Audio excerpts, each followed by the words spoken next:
Hello friends, welcome to the UPSC analyser. तो आज हम 22 नवंबर का इंडियन एक्सप्रेस डिस्कस करेंगे। If you are liking this analysis then please like share and subscribe. यहाँ पर फर्स्ट न्यूज़ है, India reaches out leaders of BIMSTEC कोड अटेंड रिपब्लिक डे 2022। तो यहाँ पर नेक्स्ट ईयर के रिपब्लिक डे सेलिब्रेशंस के लिए बिमस्टेक के लीडर्स आ सकते हैं।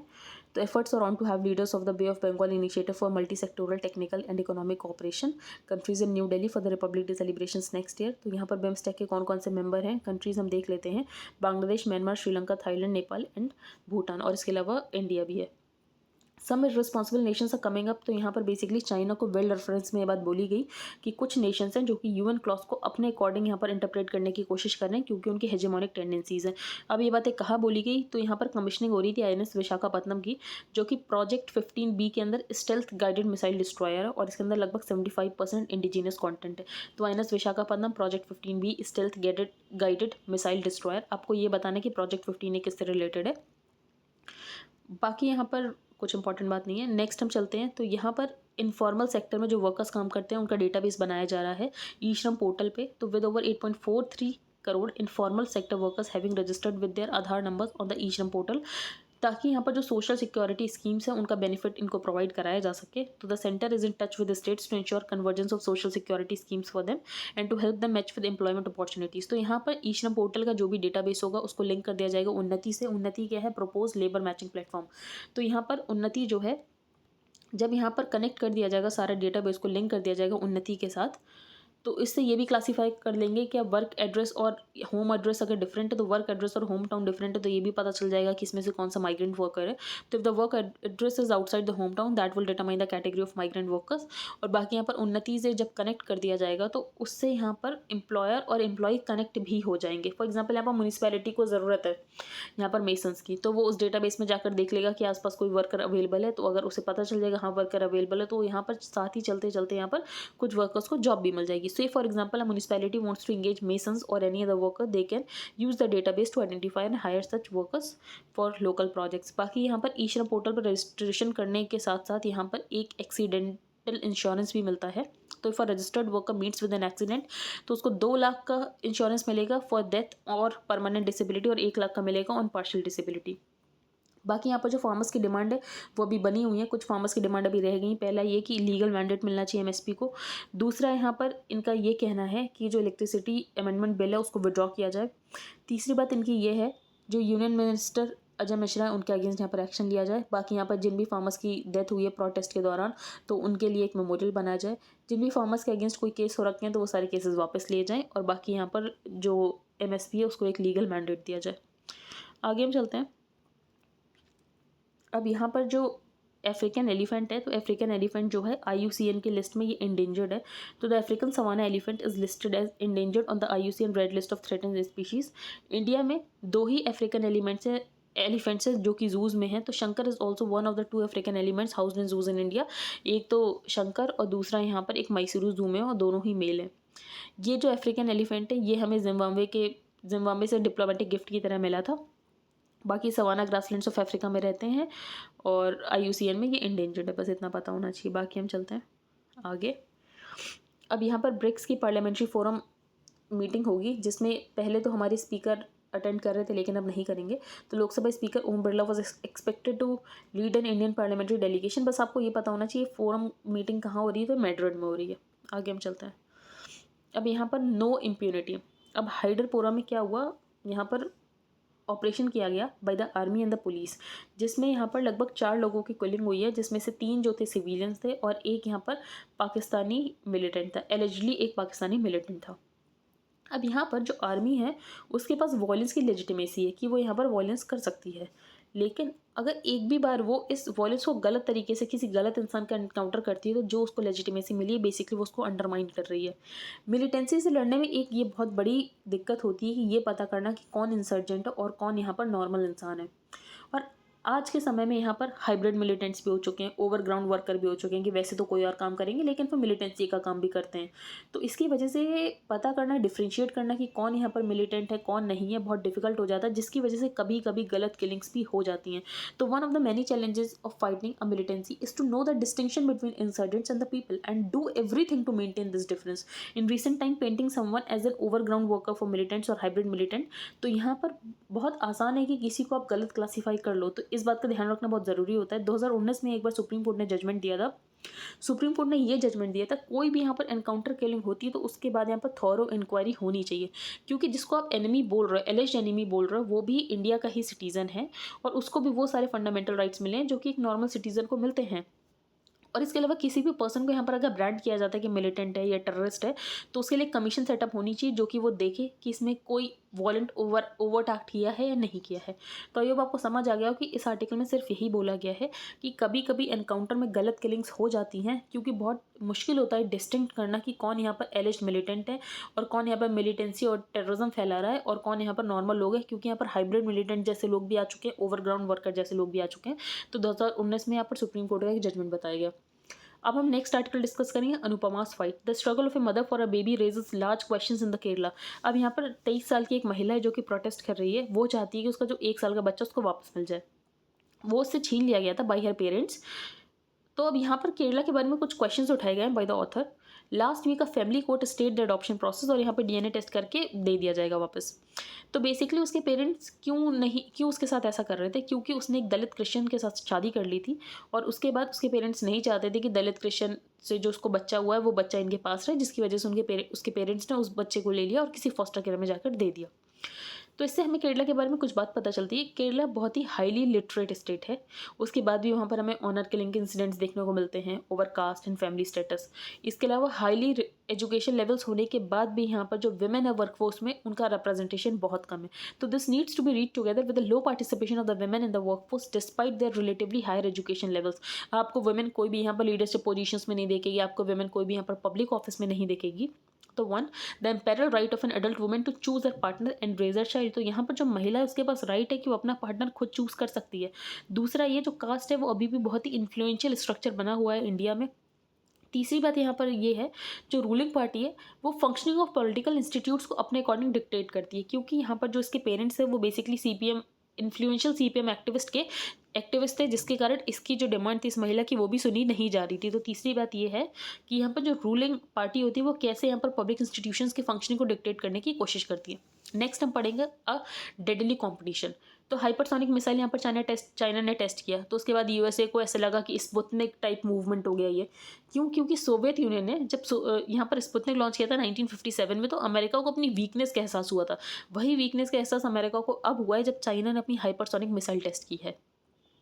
जब यहाँ पर यूएसए 2002 में यहाँ पर बैलिस्टिक मिसाइल डिफेंस प्रोग्राम से बाहर आ गया था, एंटी बैलिस्टिक मिसाइल ट्रीटी से बाहर आ गया था। तो जब यूएसए यहाँ पर एंटी बैलिस्टिक मिसाइल ट्रीटी से बाहर आया था, तब से यहाँ पर रशिया और चाइना को डर लगने लग गया कि यहाँ पर जो वॉशिंगटन के बैलिस्टिक मिसाइल डिफेंस प्रोग्राम है उसकी वजह से जो यहाँ पर चाइना और रशिया की डेटरेंस कैपेबिलिटी है वो कम हो जाएगी। अब डेटरेंस कैपेबिलिटी चाइना और रशिया की कैसे कम हो जाएगी, अगर यहाँ पर जो यूएसए है वो अपने बैलिस्टिक मिसाइल डिफेंस प्रोग्राम पर काम कर रहा है, तो ऐसे हो जाएगी। फॉर एग्जाम्पल यहाँ पर दो न्यूक्लियर केपेबल कंट्रीज हैं, यहाँ पर दोनों कंट्रीज के पास न्यूक्लियर केपेबिलिटी है। तो कोई अगर यहाँ पर एक कंट्री पहली स्ट्राइक करता है तो उसको ये डर रहेगा कि दूसरी वाली जो कंट्री है वो रिटेलिएटरी स्ट्राइक करेगी। लेकिन अगर पहली वाली कंट्री के पास एक और ऐसी टेक्नोलॉजी हो कि दूसरी वाली कंट्री के जब स्ट्राइक करे तो यहाँ पर जो पहली वाली कंट्री है उसके पास वो वाली टेक्नोलॉजी हो कि दूसरी वाली कंट्री के स्ट्राइक को वो यहाँ पर न्यूट्रलाइज कर दे, तो यहाँ पर जो दूसरी वाली कंट्री की डेटरेंस कैपेसिटी वो तो खत्म हो गई। तो missile defence is inherently destabilising, it undermines strategic stability. तो यहाँ पर न्यूक्लियर आर्म्ड स्टेट है, अगर वो फर्स्ट स्ट्राइक यहाँ पर लॉन्च करेगा तो उसको ऐसा लगेगा कि यहाँ पर जो एडवर्सरी है वो अब दूसरी स्ट्राइक लॉन्च करेगा। लेकिन अगर यहाँ पर बीएमडी होगा, बैलिस्टिक मिसाइल डिफेंस प्रोग्राम होगा, तो बेसिकली यहाँ पर क्या होगा, जो एडवर्सरी स्ट्राइक होगी उसको न्यूट्रलाइज किया जा सकता है। अगर एडवर्सरी स्ट्राइक न्यूट्रलाइज की जा सकती है तो जो दूसरे कंट्री की यहाँ पर डेटरेंस कैपेबिलिटी है वो तो खत्म हो गई।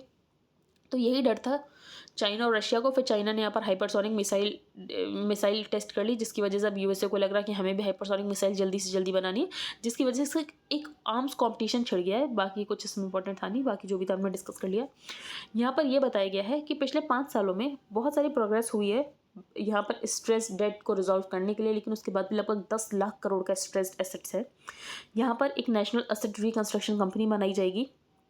एसेट रिकंस्ट्रक्शन कंपनी होगी, ये पब्लिक सेक्टर में पहली एसेट रिकंस्ट्रक्शन कंपनी है। बाकी प्राइवेट सेक्टर में तो बहुत सारी एसेट रिकंस्ट्रक्शन कंपनी है। अब ये 2 काम करेगी। पहला ये कि faster aggregation of distress assets, तो यहाँ पर जो भी डिस्ट्रेस एसेट्स है पहले उसको एग्रीगेट करना है। दूसरी बात, यहाँ पर जो भी यहाँ पर लेंडर से यहाँ पर एसेट्स खरीदे जाएंगे तो उनको एसआर दे दिया जाएगा, और जो कि सॉवरेन एश्योरेंस को यहाँ पर कैरी करेंगे। पहले लार्ज अकाउंट्स पे फोकस करेगी लगभग 500 करोड़ को।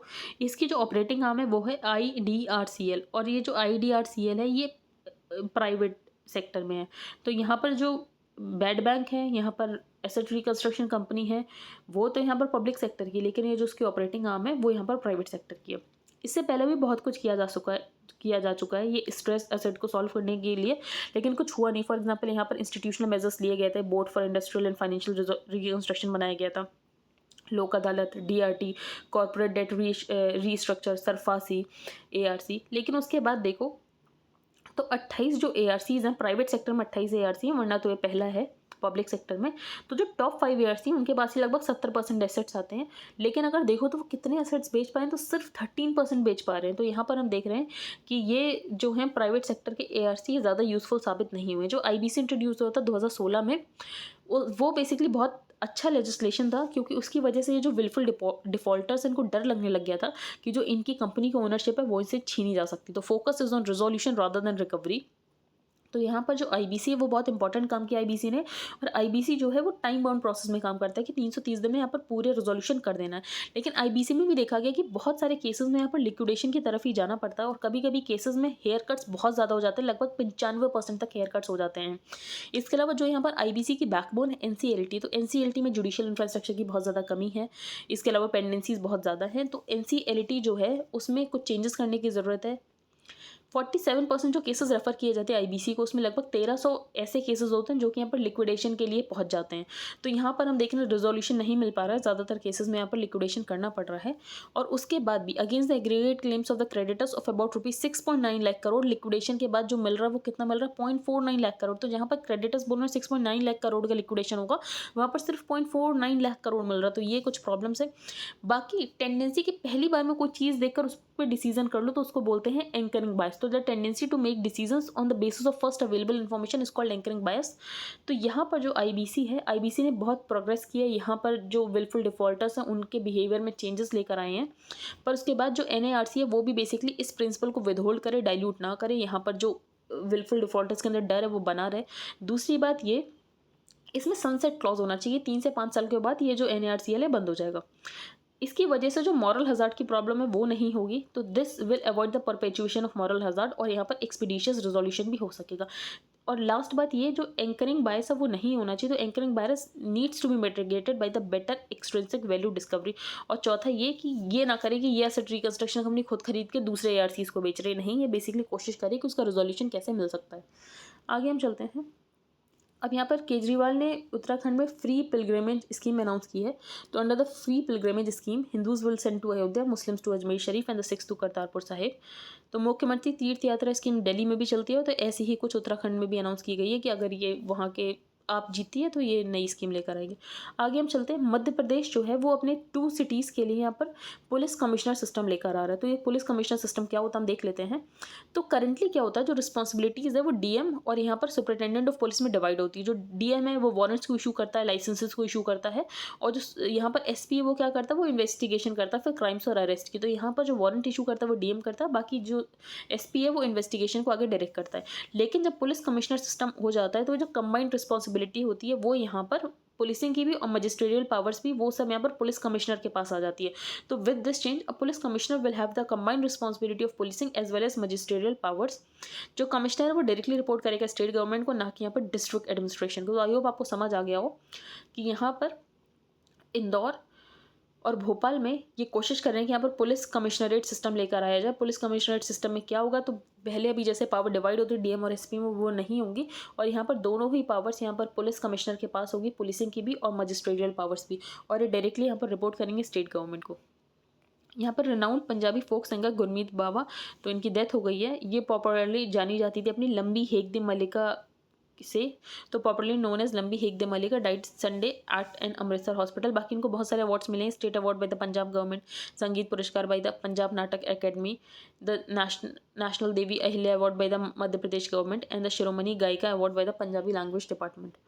आगे हम चलते हैं। ये यूपी के एक्सप्रेसवे बताया गया है। यूपी का जो एक्सप्रेसवे नेटवर्क है वो लगभग 800 किलोमीटर का है और अभी नया पूर्वांचल एक्सप्रेसवे यहाँ पर इनॉग्रेट किया गया था। अब एक्सप्रेसवे क्या होता है, तो हाईवे में अगर हाई स्पीड ट्रैफिक के लिए वो बनाया जाता तो एक्सप्रेसवे होता था। And expressway is a highway project that is access control for high speed traffic. तो यहाँ पर हाईवे और एक्सप्रेसवे में यही डिफरेंस होता है, जो एक्सप्रेसवे है उस पर हाई स्पीड ट्रैफिक भी अलाउड होता है। बाकी यहाँ पर 28% जो एक्सप्रेस वे हैं वो यूपी में है, तो UP now contributes 28% of the express way network of the country. बाकी यहाँ पर जो बुंदेलखंड एक्सप्रेस वे है इसके अंडर ही एक डिफेंस कॉरिडोर भी बनाया जाएगा यूपी में, तो defence corridor has also been aligned along this project.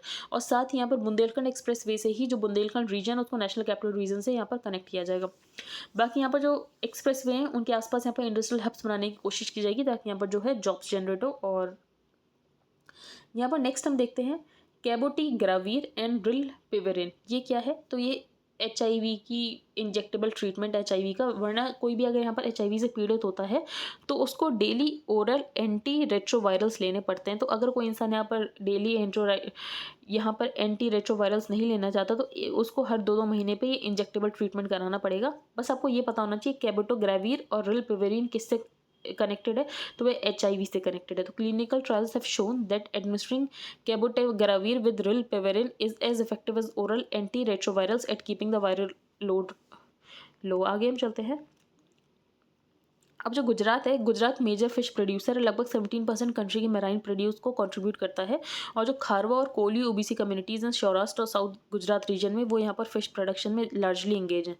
तो ये आपको पता होना चाहिए 17% कंट्रीब्यूट करता है गुजरात, और खारवा और कोली ओबीसी कम्युनिटीज़ इसमें इंगेज हैं। बाकी इसमें कुछ इंपॉर्टेंट था नहीं। बाकी एक स्वामीनारायण सेक्ट की बात की गई थी, ये भी गुजरात से ही है। अब यहाँ पर सूडान में मिलिट्री कू हुआ था, लेकिन उसके बाद जो मिलिट्री उन्होंने वापस से यहाँ पर जो PM है उनको रीइंस्टेट कर दिया। तो expert say the military's decision to reinstate Hamdok. तो यहाँ पर जो PM उनका नाम है हेमडॉक, उनको वापस यहाँ पर रीइंस्टेट कर दिया गया। तो अब आर्मी ने ऐसा क्यों किया, वापस से क्यों रीइंस्टेट किया, तो बहुत ज़्यादा लोग प्रोटेस्ट कर रहे थे।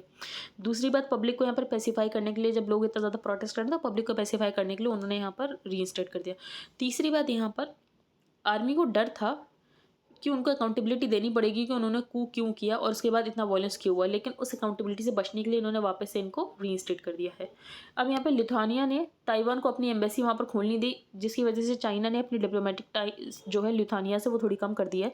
तो China downgraded its diplomatic ties with Lithuania on Sunday, expressing strong dissatisfaction with the Baltic Sea after Taiwan opened a de facto embassy there. अब यहाँ पर जो ऑक्सीमीटर्स हैं वो रेशियल बायस शो कर रहे हैं। अब ऐसा क्यों, तो Britain called on Sunday for international action on the issue of medical devices, जैसे कि ऑक्सीमीटर्स है वो ज़्यादा अच्छे से काम करते हैं अगर लाइटर स्किन होती है, और डिस्पैरिटीज़ देखने को मिलती है कि अगर जो पीपल ऑफ कलर हैं या तो फिर थोड़ी डार्क स्किन है। तो ऐसा इसीलिए है, ये अनइंटेंशनल है पर ऐसा है क्योंकि जो भी रीज़न देखे गए डिस्क्रिपेंसी से वो ये हैं कि जो भी medical devices, drugs, procedures, text books were put together in white majority countries की, ये जो भी यहाँ पर इनकी असेंबलिंग होती है वो सारी वाइट मेजॉरिटी कंट्रीज़ में होती है, जिसकी वजह से ऐसा देखने को मिला है कि रेसल बाइस शो करते हैं with the people of colour. यहाँ पर जो एल साल्वाडोर है ये पहला वर्ल्ड का बिटकॉइन सिटी बनाएगा। तो आपको ये तो पता है एल साल्वाडोर पहला कंट्री था जिसने यहाँ पर बिटकॉइन को लीगल टेंडर की तरह यहाँ पर एक्सेप्ट किया। अब ये लोग बिटकॉइन सिटी भी बना रहे हैं। बिटकॉइन सिटी जो होगा वो बिटकॉइन बैक्ड बॉन्ड से बनाया जाएगा। तो यहाँ पर बिटकॉइन सिटी बनाएंगे बिटकॉइन बैक्ड बॉन्ड से। इसके अलावा एक और ये लोग कर रहे हैं, ये लोग अपने यहाँ जो फ्यूल इन्वेस्टमेंट करने की कोशिश कर रहे हैं तो would get geothermal power from a volcano. तो यहाँ पर जियोथर्मल पावर ये लोग जनरेट करेंगे वोल्केनो से।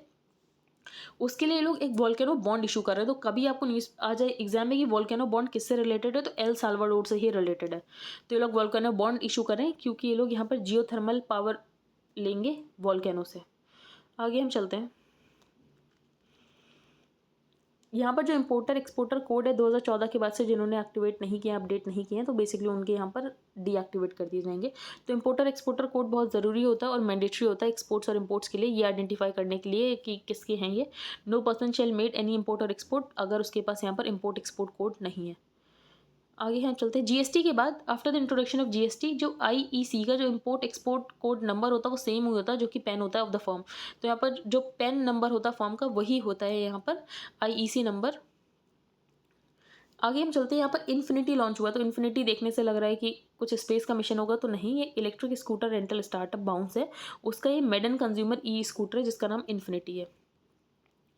बाकी यहाँ पर इन्वर्टेड ड्यूटी स्ट्रक्चर की प्रॉब्लम को सॉल्व करने के लिए जो यहाँ पर टेक्सटाइल्स हैं उनको यहाँ पर 12% यूनिफॉर्म रेट रखा जा रहा है, और यहाँ पर जो फुटवेयर है उनका भी 12% रखा जा रहा है। अब इन्वर्टेड ड्यूटी स्ट्रक्चर ये होता है जब यहाँ पर इनपुट टैक्स जो है वो ज़्यादा लगे और आउटपुट पे टैक्स कम लगे, तो जिसकी वजह से यहाँ पर जो जीएसटी है, इनपुट टैक्स क्रेडिट की बात करते हैं, तो यहाँ पर सरकार को बेसिकली और ज़्यादा पैसा रिफंड करना पड़ता था।